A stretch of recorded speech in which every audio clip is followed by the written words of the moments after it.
pemusik dan penyanyi latar. Minta maaf karena suara saya juga serak-serak dalam beberapa minggu ini.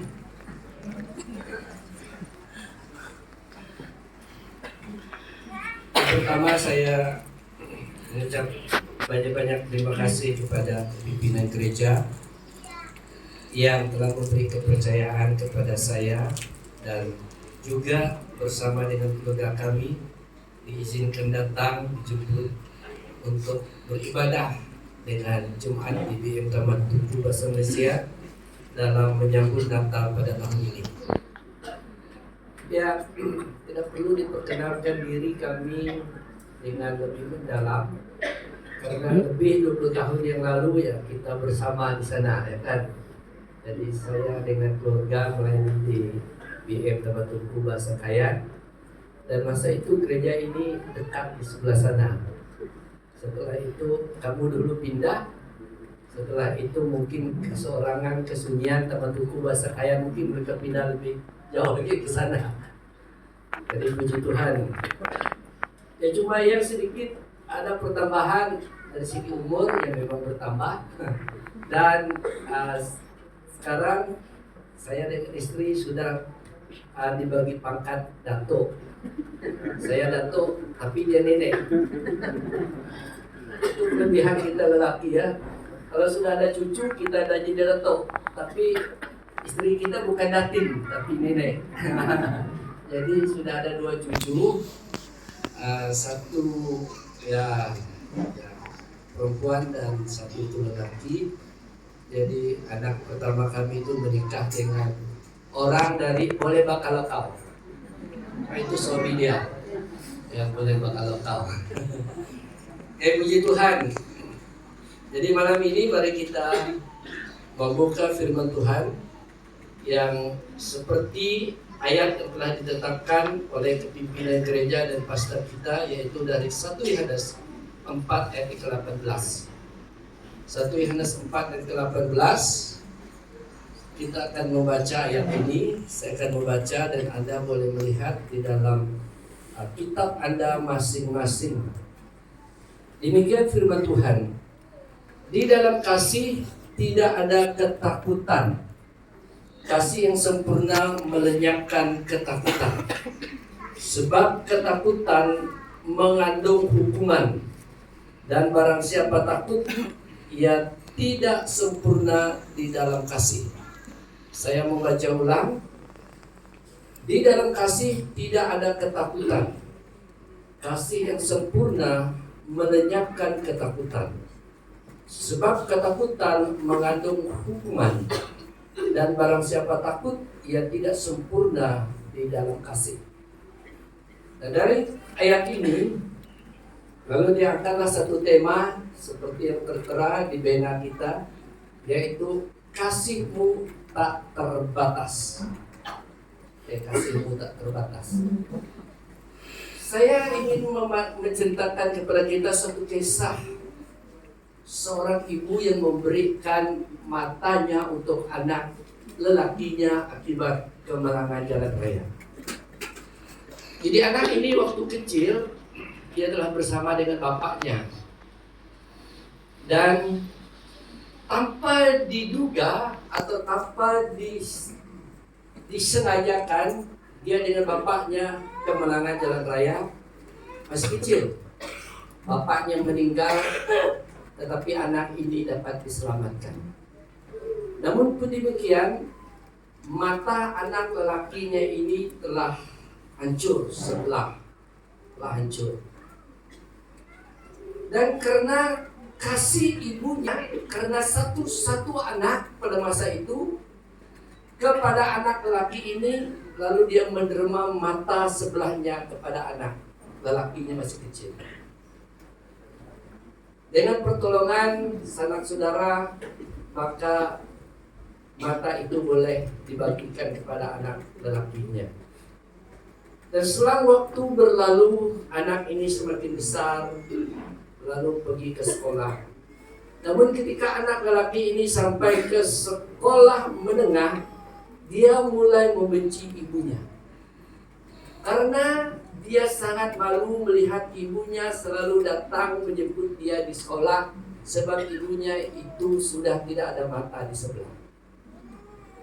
Akhirnya dia mulai menengking ibunya setiap kali ibunya datang ke sekolah.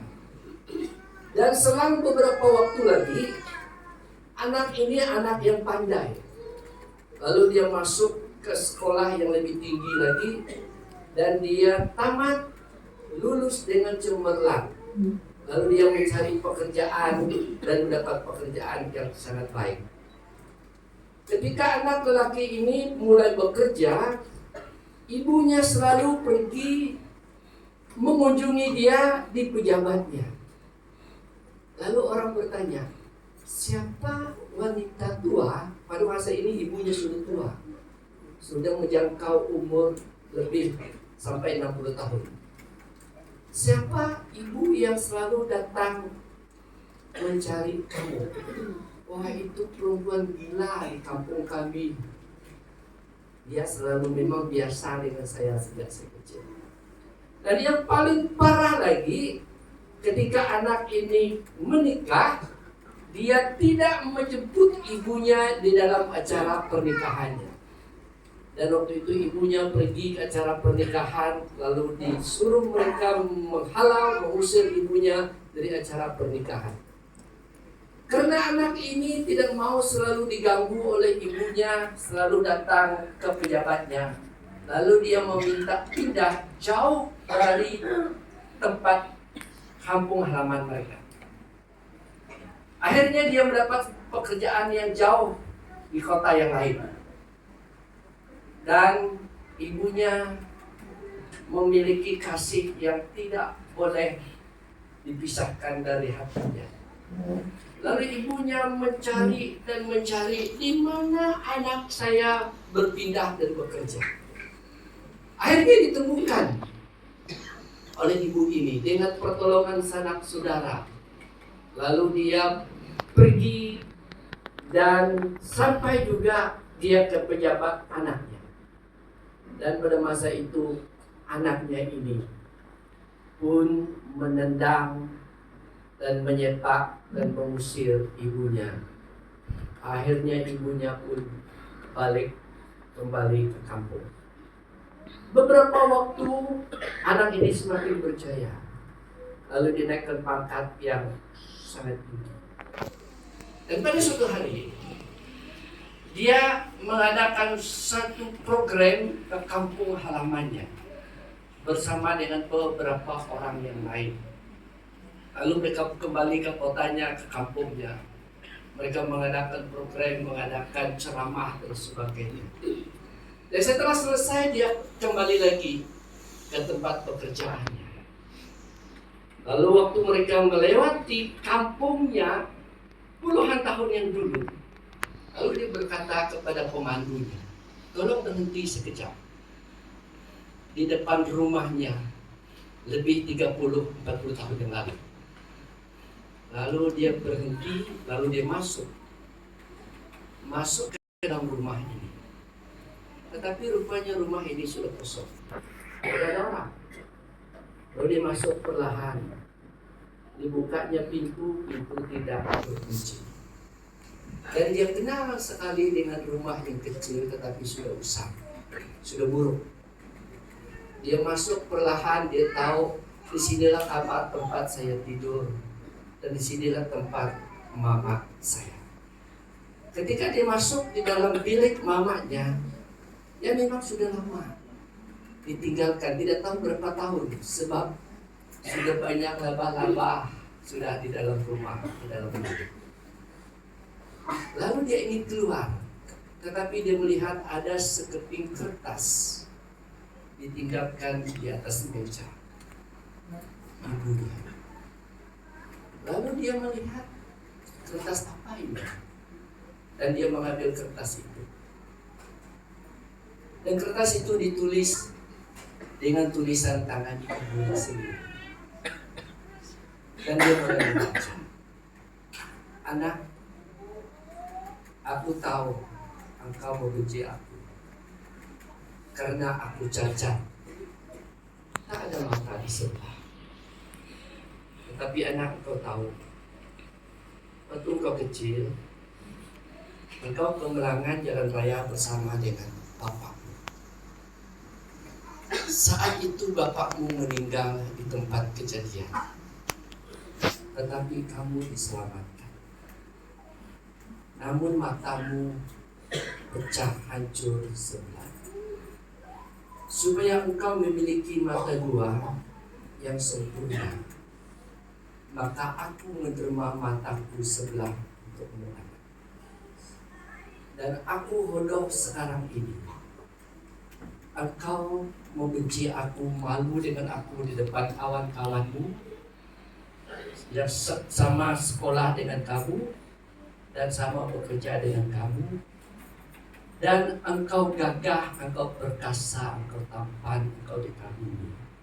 Itu karena mataku aku berikan kepadamu. Dan itulah kasihku yang tidak terbatas untukmu, anak. Tidak terbatas terhadapmu. Dan saat anak ini membaca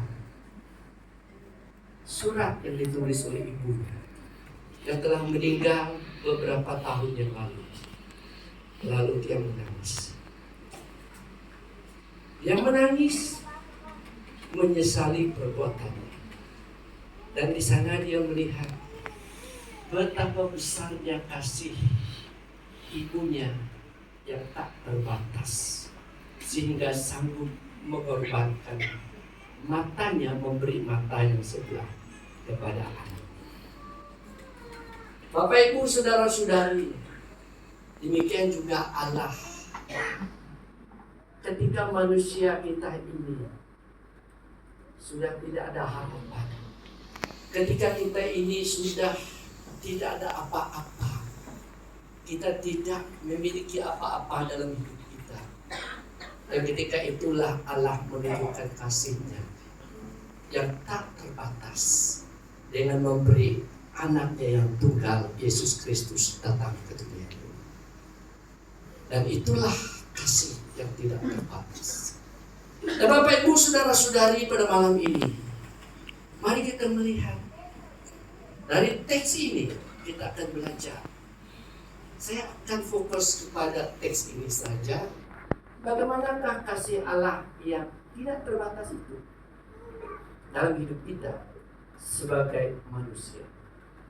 Yang pertama, kita melihat di dalam 1 Yohanes 4 ayat 18e yang berkata demikian. Di dalam kasih tidak ada ketakutan. Kasih yang sempurna melenyapkan ketakutan. Malam ini kita belajar poin satu ini saja. Satu poin ini saja. Kasih Allah itu tidak terbatas, karena kasih Allah itu melenyapkan ketakutan.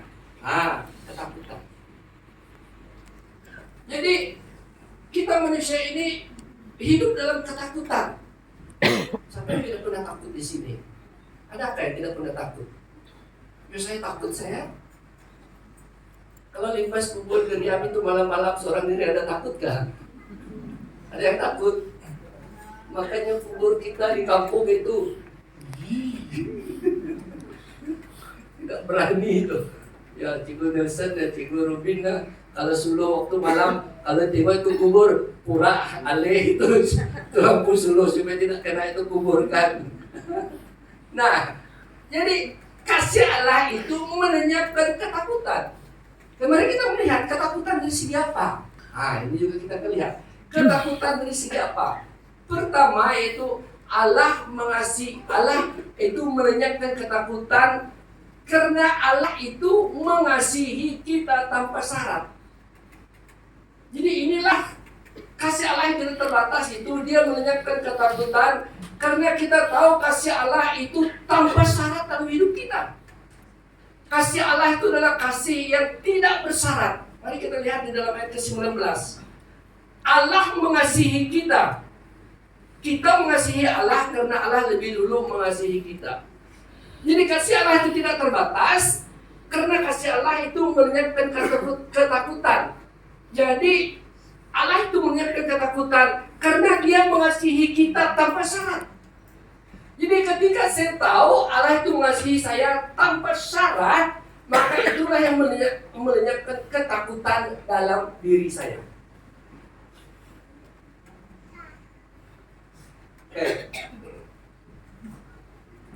Saya tidak takut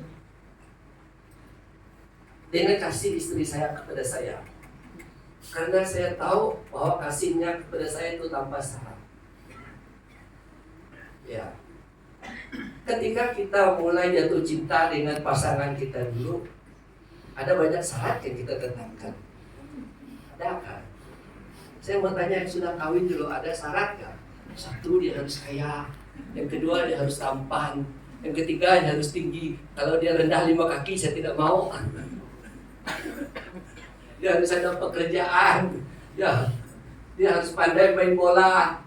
Ya, makanya dulu itu ya Cikgu Nelson, Cikgu Rubin, tidak tahu pun kita pandai-pandai tahu pun kita masa bercinta, betul ke tidak? Yang mengaku saja, Pak, tidak boleh panjat pokok kelapa pun, ya pandai juga, sebab itu satu syarat daripada istri kan.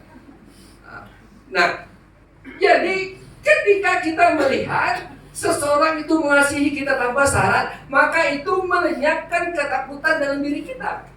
Cuma kalau ada seseorang mengasihi kita tanpa syarat, maka kita tetap merasa takut, kita tetap hidup dalam ketakutan karena terlalu banyak syarat. Tetapi kalau seseorang itu mengasihi kita tanpa syarat, maka ketakutan dalam diri kita itu pasti akan hilang. Pasti akan hilang. Nah, Allah mengasihi kita itu dia tidak bersyarat sama sekali. Dia tidak bersyarat.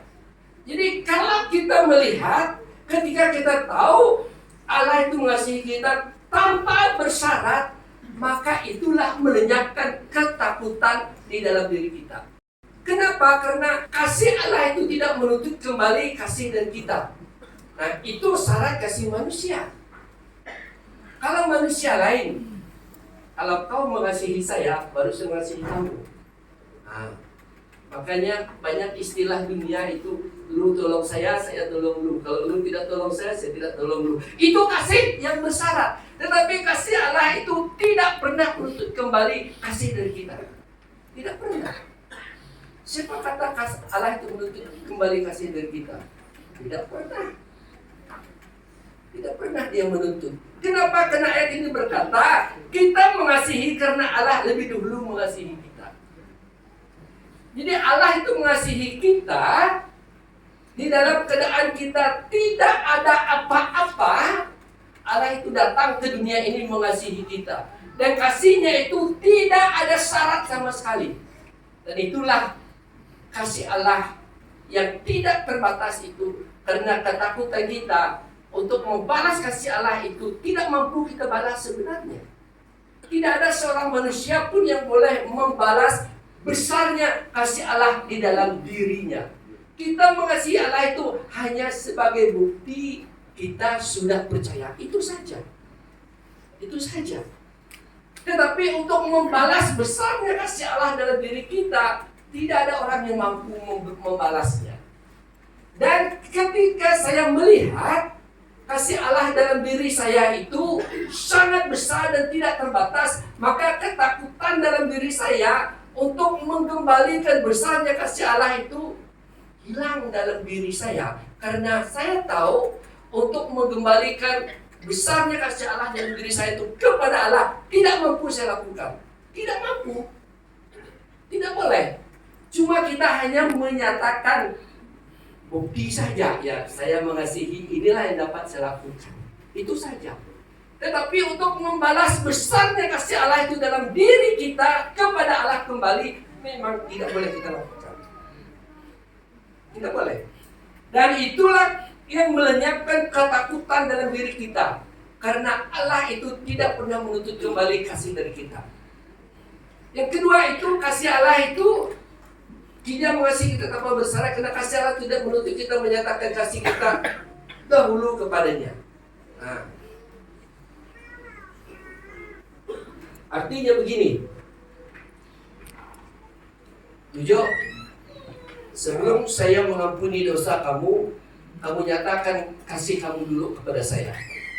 Kalau sudah ada bukti kasih kamu kepada saya, baru saya mengampuni dosa kamu. Allah tidak pernah demikian. Allah tidak pernah.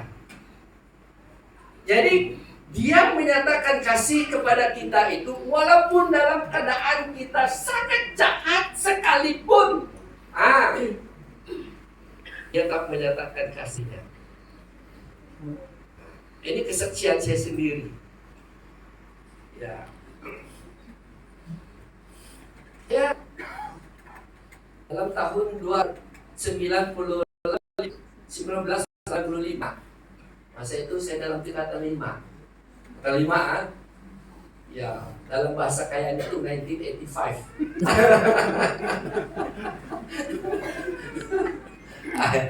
Masa itu pemeriksaan SPM itu lama waktu itu. Jadi saya di Song.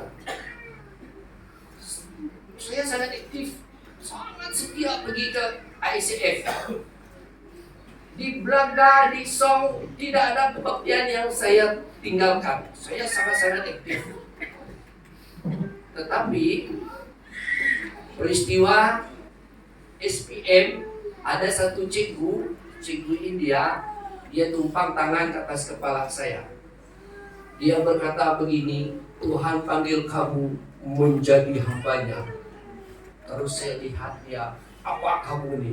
Kamu tidak tahu saya sekarang SPM kah? Saya ini mau lulus, mau kerja. Ibu bapak saya miskin, saya mau mengubah hidup ibu bapak saya. Jangan keraskan hatimu, katanya. Terus saya tampar dia punya tangan. Lalu saya pulang ke asrama. Sejak dari malam itulah saya tidak menginjak gereja. Saya sangat-sangat marah. Lepas SPM, balik kampung, jumpa lagi uncle saya, mendiang gembala Suring Abad. Dia kata lagi dengan saya, "Tuju, kamu pergi gembala." Kalau mendiang Suring Abad itu datang melamar, saya lari itu. Saya lari, tidak mau tengok muka dia. Sejak itu saya mau jadi pemabuk, saya mau jadi penyabuk ayam, saya mau jadi perokok. Dan kalau saya kerja di camp, balik ke kampung, wah, ibu bapak saya kata, mana duit tujuh? Mana ada, hujan selalu, tidak boleh overtime. Tapi sedang gede itu, habis sudah saya pakai dengan berjudi, dengan semua perkara-perkara yang tidak baik. Malah kadang-kadang saya minta duit, saya curi lagi rotan bapak saya. Ada mereka buat rotan kan, rotan wimpak kata kayak itu, curi lagi jual itu untuk saya beli rokok. Dan dalam keadaan itu pun Allah tetap menyatakan kasihnya. Dia tetap menyatakan kasihnya kepada saya. Bagaimana dia menyatakan kasih? Yang pada masa itu saya bertobat. Kami pergi memburu. Saya, abang saya dengan first cousin saya pergi memburu. Sebelum memburu itu ya kami cas dulu. Tahu cas kan? Ya kami cas dulu. Pas itu lalu kami pergi. Aku pergi memburu. Yang kami bawa itu bukan air kopi, bukan minuman air putih, tetapi airnya putih tapi lain putihnya. Nah, tahu lah. Yang biasa dengan itu tahu. Itu yang kami bawa di belakang.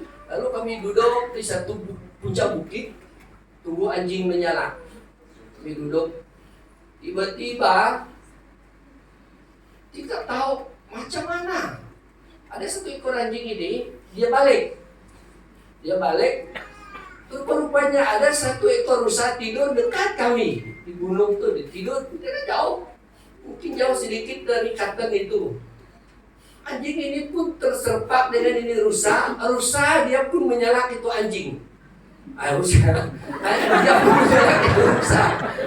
Lalu rusa ini pun bangun, mungkin juga dia tidur.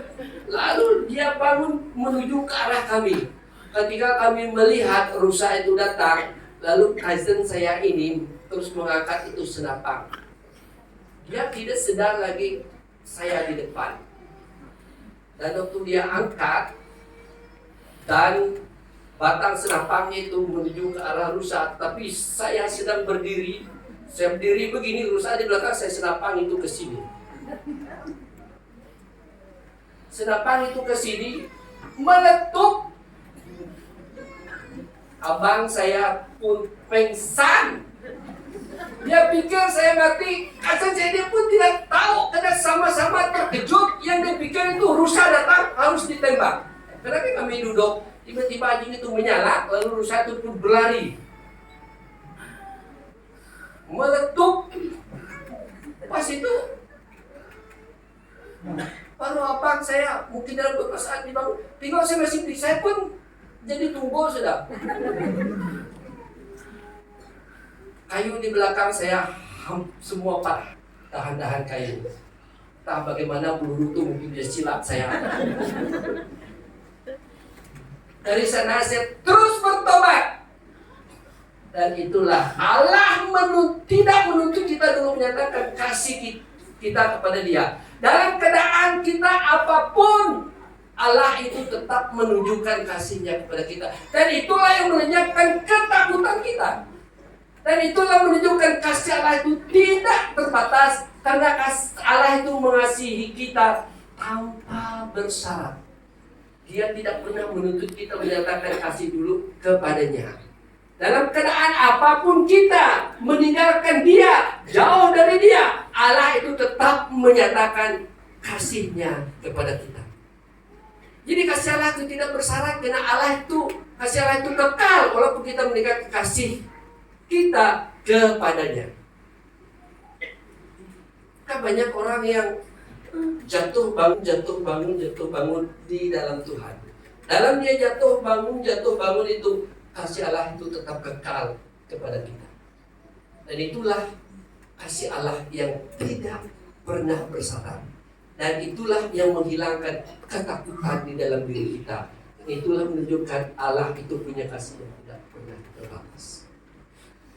Tidak pernah terbatas. Waktu saya sekolah di STS, ada satu rakan ataupun teman saya sama bilik dengan saya tidur. Jadi lalu dia bercerita. Dia tanya dulu dengan saya. Dia bukan SID. Dia ini orang Sabah. Kalau di STS itu banyak denominasi di sana. Dia PCS, Protestant Church of Sabah. Dia tanya dengan saya, Pastor, berapa lama kamu sudah gembala? Saya bagi tahu dia, kalau hitung sekarang ini, saya sudah mencapai 20 tahun jadi gembala. Sekarang ini masuk ke 21 tahun. Wah, umur kamu sekarang berapa? Saya bagi tahu lah umur. Wah, rupanya kamu waktu muda kamu sudah gembala. Ya, lalu dia cerita, bapak saya, dia merupakan salah satu pendiri gereja PCS, bapak dia. Jadi umur yang ini waktu itu dia sudah hampir mencapai 50 tahun. Umur dia waktu itu tahun 2010. Tetapi saya tanya dia, jadi kamu datang ini ambil program apa? Wah, saya ini baru ambil program diploma, kata dia. Jadi kamu pernah melayani? Tidak pernah. Jadi sebenarnya kata dia, Tuhan itu panggil saya waktu saya masih anak muda. Tuhan sudah panggil saya. Bapak saya tiap hari tek-tok dengan saya, suruh pergi jadi hamba Tuhan. Tetapi saya tidak mau. Kau tahu apa, Pastor? Saya ini macam itu gelombang ombak di laut tuh. Begini saya dalam Tuhan, kata dia. Naik, turun. Waktu saya turun, Allah itu angkat saya balik. Waktu dia ini pandai betul main ugen. Wah, saya sangat senang dengan dia. Kalau kami kebaktian, wah dia main tuh. Wah, sangat pandai. Jadi saya pergi ke gereja, Saya pergi ke kebaktian. Kalau ada kebaktian besar, saya ingin menyatakan saya hebat main. Itu saya pergi ke gereja. Tetapi kata dia, saya sekarang ini, kalau saya boleh putar hidup saya balik, saya sudah mungkin masuk 30 tahun sudah mulai gitu. Dari sini Bapak Ibu Saudara-saudari, kita tahu bahwa kasih Allah kepada kita itu tanpa bersyarat, karena kasihnya itu kekal. Sekalipun kita meninggalkan kasih kita, tetapi Allah itu tidak pernah meninggalkan kasihnya kepada kita. Dan itulah yang melenyapkan ketakutan dalam diri kita sebenarnya. Dan itulah menunjukkan kasih Allah itu tidak terbatas. Saya percaya kita di sini pun banyak ada yang begitu juga. Ada kadang-kadang kita meninggalkan kasih kita, tidak mau mengasihi Allah. Tetapi kita ada di sini malam ini, itu karena kasih Allah itu kekal buat kita semua. Kalau kasih Allah itu tidak kekal, kita sudah tidak ada di sini, dan kita sudah mungkin menjadi orang yang tidak berguna untuk gereja, untuk Tuhan, untuk masyarakat. Tetapi karena kasih Allah itu kekal, jauh dalam sangat pun kita jatuh, tetapi kasih Allah itu tidak pernah berubah dan berhenti. Dia tetap juga mengasihi kita sehingga kita kembali lagi kepada Dia. Dan itulah kasih Allah yang tidak terbatas. Dan itulah menyiapkan ketakutan di dalam diri kita. Kasih Allah itu tidak menilai kelayakan kita untuk dikasihinya. Dia kasih Allah yang tidak bersyarat. Dia tidak menilai kelayakan kita. Saya tidak layak untuk dikasihi oleh Tuhan. Semua kita tidak layak. Semua kita tidak layak. Kalau dikatakan, wah dia layak dikasihi oleh Tuhan, tidak ada yang layak. Tetapi Allah itu mengasihi kita karena kasihnya tidak terbatas. Dan itulah menyiapkan ketakutan dalam diri kita. Dalam keadaan apapun kita, tidak ada duit pun kita, tidak ada harta pun kita, tidak ada. Minum dulu.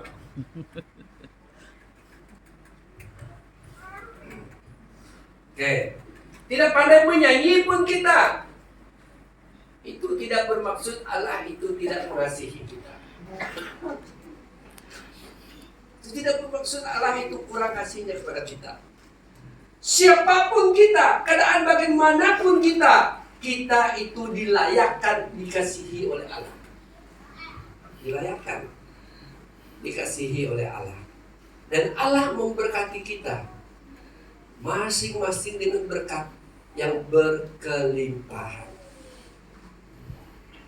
Dan itulah kasih Allah yang luar biasa, yang tidak terbatas, dan yang menghilangkan ketakutan di dalam diri kita.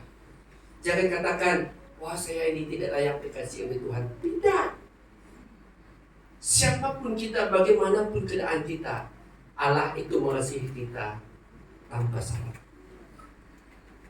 Kita diberi karunia yang luar biasa sekalipun, dan tidak ada karunia yang seperti orang lain punya karunia, kasih Allah itu tetap sama mengasihi kita. Karena Allah tidak mengatakan, wah karunia dia ini hebat dalam memimpin pujian, dia hebat dalam main gitar, maka kasih saya 99,9%.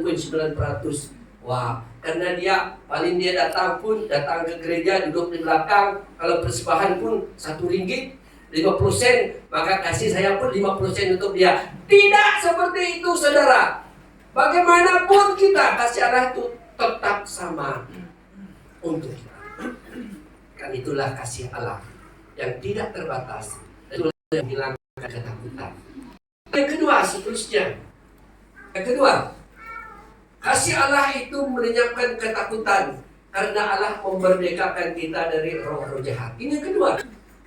Kasih Allah itu tidak terbatas karena Allah itu melenyapkan, karena kasih Allah itu melenyapkan ketakutan dalam diri kita. Yang kedua, karena Dia memerdekakan kita dari roh-roh jahat. Nah, pertama itu dari pantang larang. Kita membaca di dalam Markus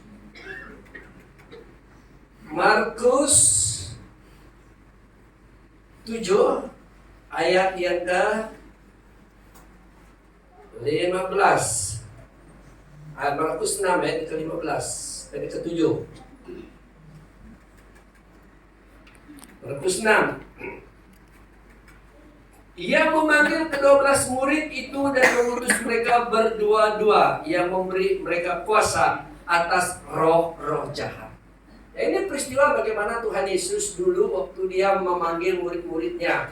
Lalu dia memberi kuasa sehingga mereka pun berkuasa atas roh-roh jahat. Dan kasih Allah itu tidak terbatas. Dia melenyapkan ketakutan dalam diri kita. Ketakutan dari mana? Dari kita dimerdekakan dari roh-roh jahat. Tuhan Yesus telah memberi kuasa kepada murid-muridnya atas roh-roh jahat. Dan itu juga terjadi kepada kita sebagai anak Tuhan pada hari ini. Karena dalam Yohanes 1 ayat yang ke-12 berkata, siapa menjadi anak-anak Allah diberi kuasanya. Jadi Bapak Ibu saudara-saudari, ketakutan yang ada di dalam diri manusia itu juga kita takut terhadap roh-roh jahat. Roh-roh jahat itu pekerjaannya adalah di mana dia menyuruh kita takut dengan memiliki banyak sekali pantang larang. Nah ini banyak pantang larang yang harus dipatuhi, sehingga itu membuat manusia penuh ketakutan kalau tidak dituruti. Nah, jadi kamu anak-anak muda sekarang kamu tidak melewati pantang larang itu. Tetapi Cikgu Nelson mungkin ada pernahkah Cikgu Rubin pernahkah lewatnya? Ya, kalau dulu itu kijang berbunyi, orang patah balik. Kalau sekarang, jangan harap kijang itu hidup kalau dia berbunyi.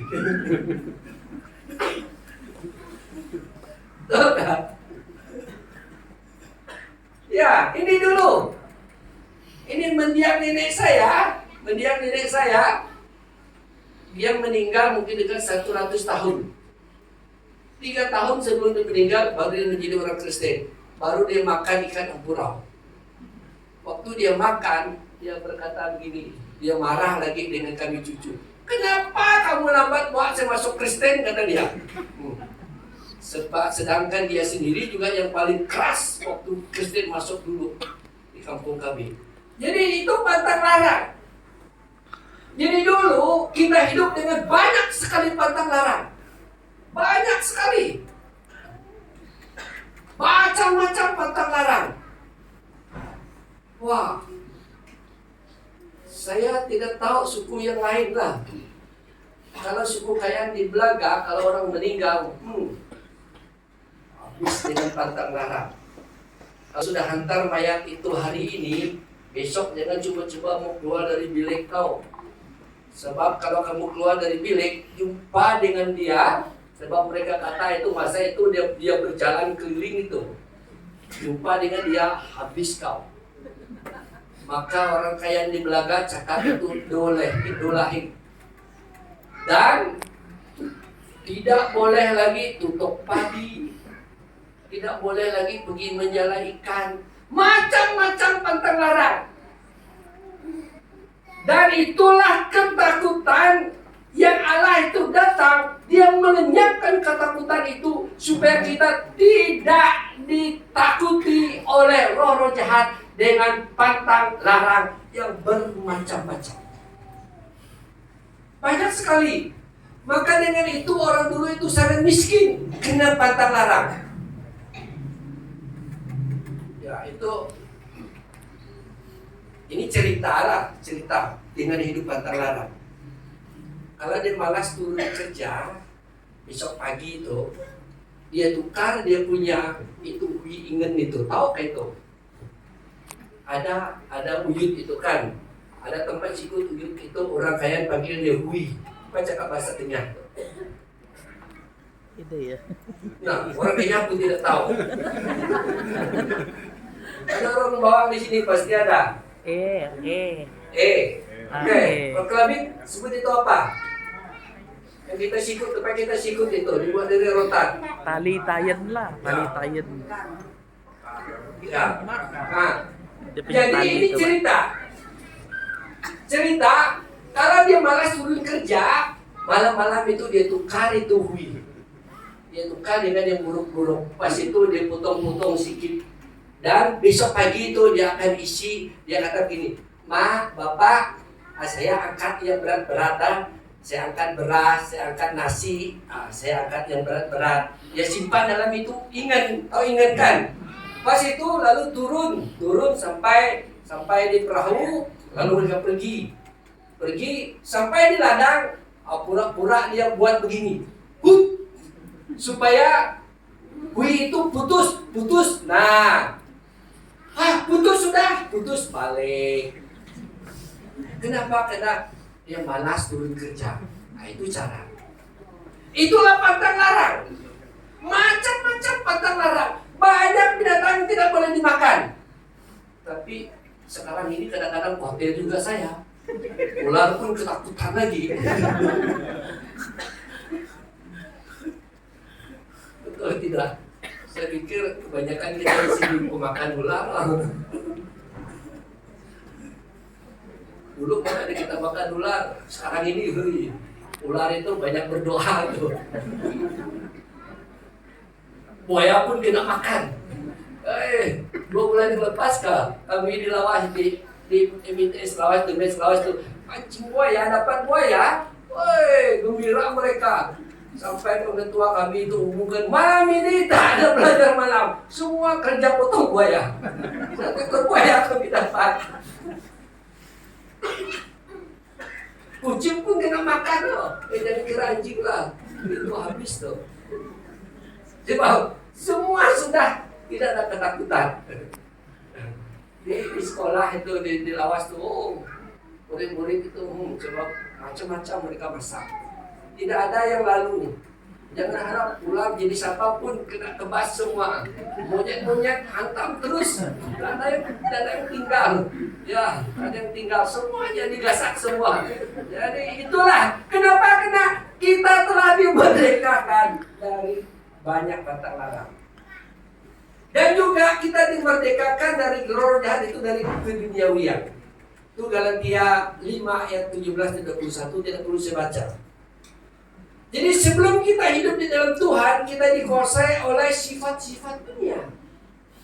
Tetapi ketika Tuhan itu datang dalam dunia ini, Dia memerdekakan kita dari keduniawian.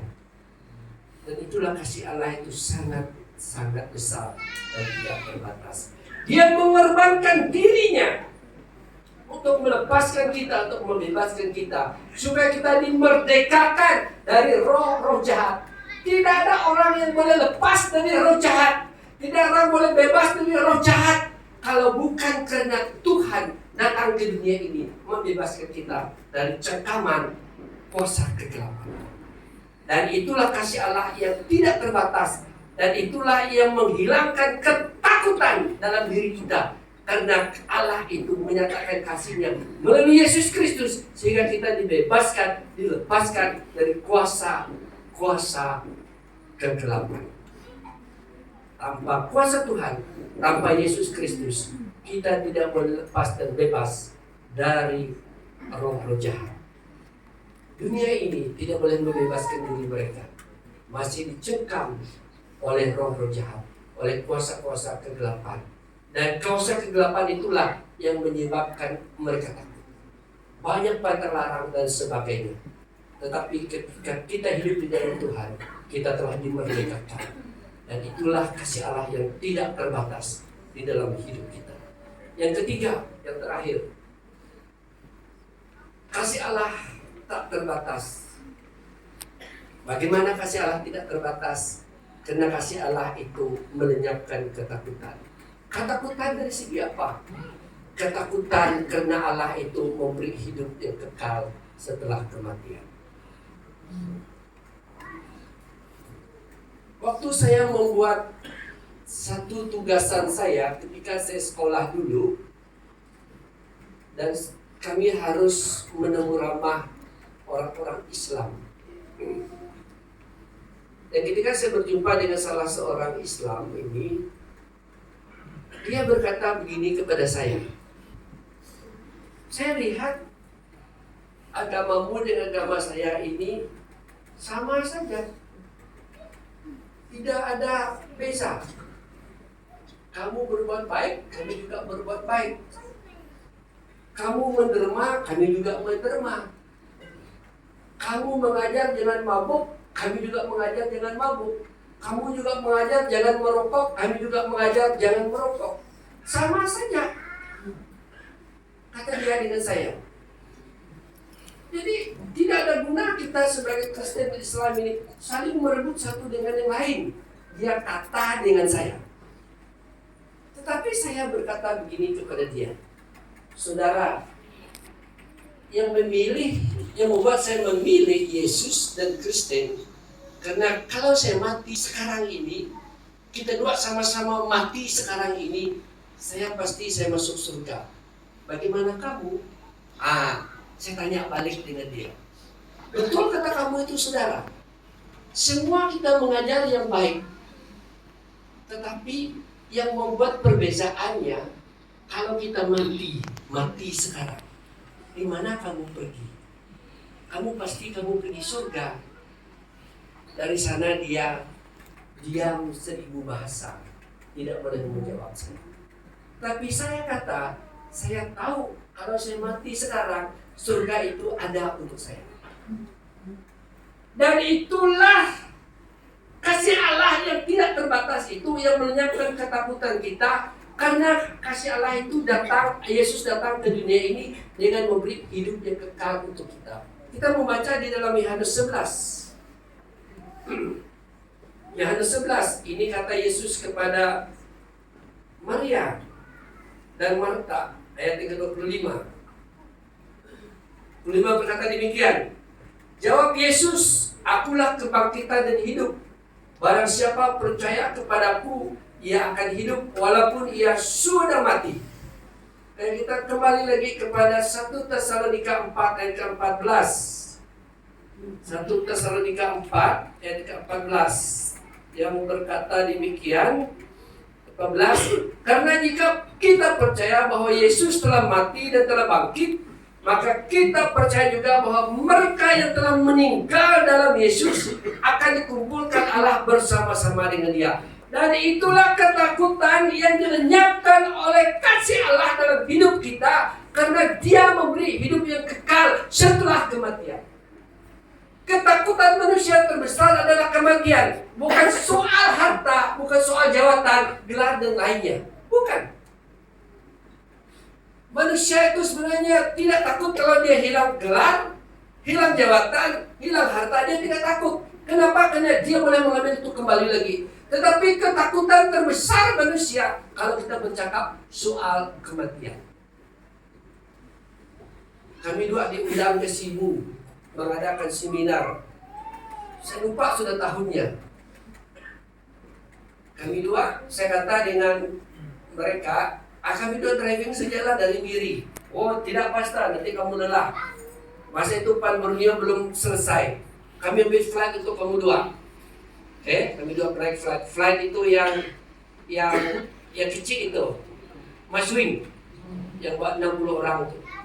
Terbang dari Miri, sekali mau landed di Sibu, wah cuaca buruk, seperti 2 hari yang lepas di Bintulu. Wah, hari Sabtu itu luar biasa cuaca buruk, sehingga banyak kapal terbang yang turun itu tidak boleh landed. Cuaca buruk, mau turun, naik lagi, pusing. Dan di sebelah saya ada saudara kita yang berbangsa Cina. Nah, ini soal takut mati itu. Dia tanya dengan saya. Dia kata, sebab saya, walaupun saya takut, tapi saya pura tenang begini. Tapi sebenarnya saya pura tenang. Dia tengok saya tenang, brother. Saudara, kata dia, lu tidak takut kah? Tidak. Tapi sebenarnya di sini dia takut tuh. Lu tidak takut kah? Tidak. Pas tuh. Saudara, lu pernah terbang ini macam cuaca kah? Pernah. Sebab waktu saya bawa mendiang mak mertua saya itu pernah kena di Bintulu, habis 1/2 jam. Pernah. Pas tuh. Dia tengok saya lagi tenang, pura-pura saya tenang.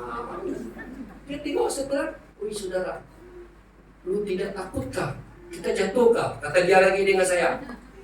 Baru saya jawab begini, saudara, kalau kita jatuh, kalau kita mati, saya tidak takut karena saya masuk surga. Sini, lu cakap mati, sini kah? Kata dia lagi dengan saya. Dia takut, saya cakap lagi mati. Jangan cakap sini, kata dia lagi. Lu tidak tahu kita sekarang ini kapal terbang ini macam gak? Lu cakap sini lagi, kata dia. Saya kata, saya pun menyesal juga cakap itu dengan dia.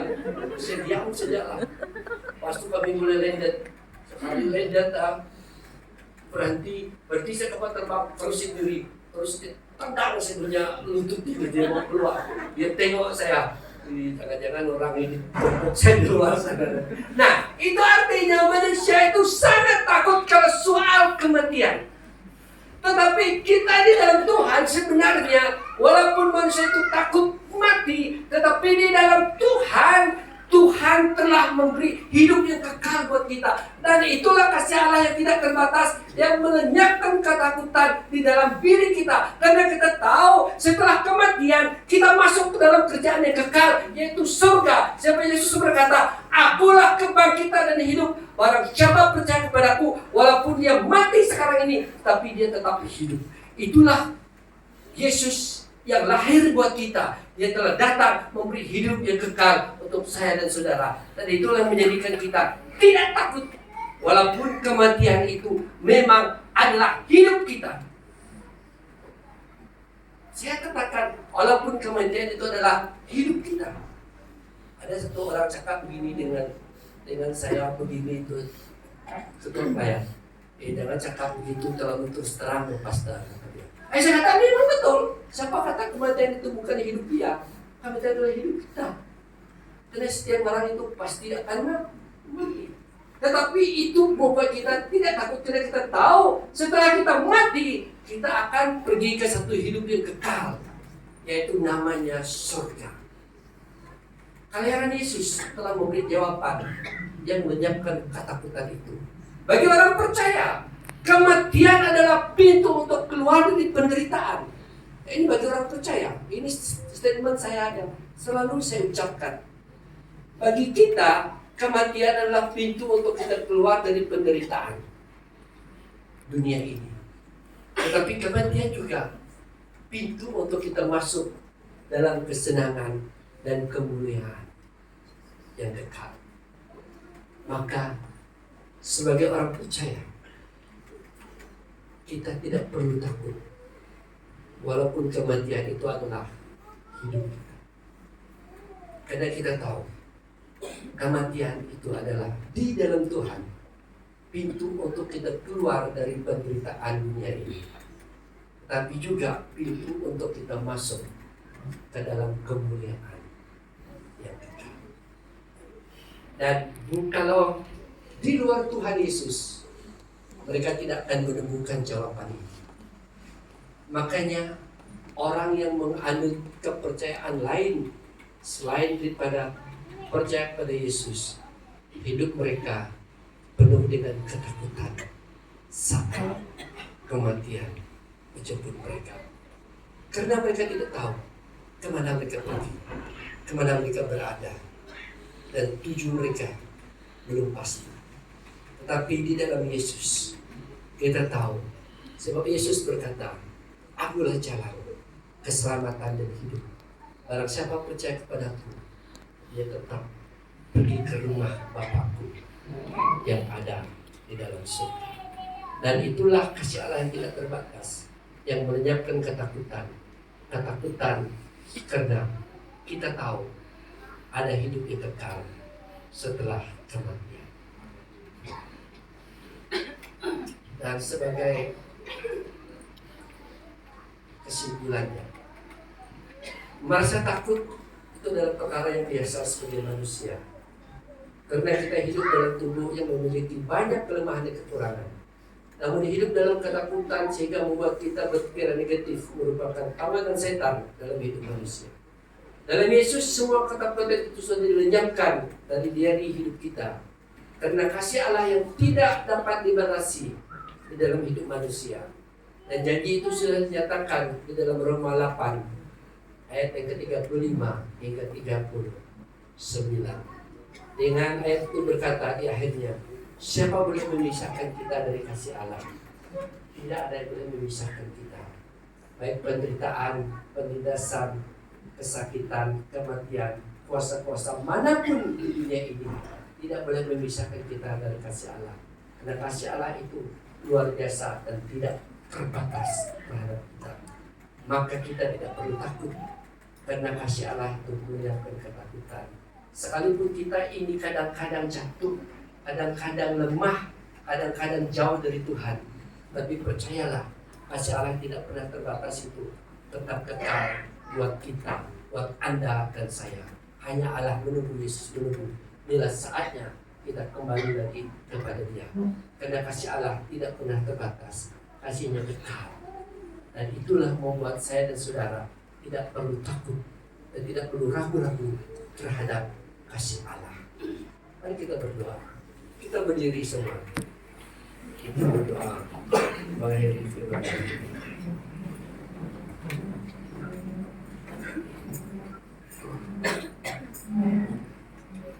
Terima kasih Tuhan atas firman-Mu pada malam ini.